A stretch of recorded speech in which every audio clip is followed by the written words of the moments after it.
लसूणची चटणी करण्यासाठी मी इथे 1 वाटी लसूण घेतलेला आहे, त्याच्या निम्मे शेंगदाणे घेतलेले आहे आणि खोबरं सुद्धा निम्मच आहे, अर्धी वाटी आहे दोघं. मिरची पावडर घेतलेली आहे 1 मोठा चम्मच भरून. थोडंसं जिरं घेतलेलं आहे 1 छोटा चम्मच. तीळ घेतलेली आहे 1 छोटा चम्मच आणि चवीनुसार मीठ आहे. घेतलेलं साहित्य भाजून घेण्यासाठी मी इथे कढई ठेवलेली आहे. कढईमध्ये थोडंसं तेल घालून घेणार आहे. या तेलामध्ये आता आपल्याला शेंगदाणे टाकून घ्यायचे आहेत. शेंगदाणे आपल्याला हलकेसे परतवून घ्यायचे तेलामध्ये. शेंगदाण्याची हलकीशी अशी साल तडकायला लागलेली आहे, हे काढून घेऊ. आता त्या तेलामध्ये जिरं घालून घेते. जिरं फुललं लगेच तीळ घालून घ्यायची. थोडंसं भाजून घ्यायचं तीळ आणि जिरं. तीळ थोडीशी भाजली गेली. आता याच्यामध्येच खोबरं घालून घेणार आहे. हे सुद्धा आता आपल्याला थोडंसं भाजून घ्यायचं आहे. तर तीळ आणि खोबरं व्यवस्थित भाजून घेतलं. गॅस बंद करून दिलेला आहे.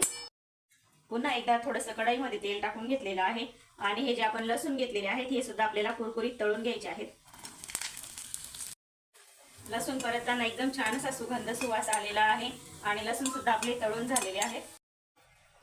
हे सर्व साहित्य आपल्याला थोडंसं थंड करून घ्यायचं आहे.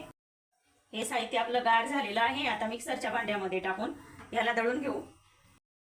चटणी दळत असताना आपल्याला एकसारखं मिक्सर हे फिरवायचं नाही. मिक्सर कमी जास्त करून आपल्याला ही चटणी दळून घ्यायची आहे. जाडसर अशी चटणी आपल्याला दळायची आहे. तर बघा, अशा पद्धतीने मी अशी जाडसर चटणी केलेली आहे. अजून याच्यामध्ये आपल्याला मीठ आणि मिरची पावडर घालायची आहे.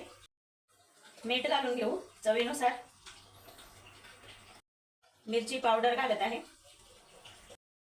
मीठ मिरची पावडर घालून परत एकदा फिरवून घेते चटणी आणि खूप छान अशी झालेली आहे. तर आपण आता ही डिश मध्ये काढून घेऊ. सर्व वस्तू व्यवस्थित तळून घातल्यामुळे एकदम खमंग अशी आपली ही चटणी तयार झालेली आहे.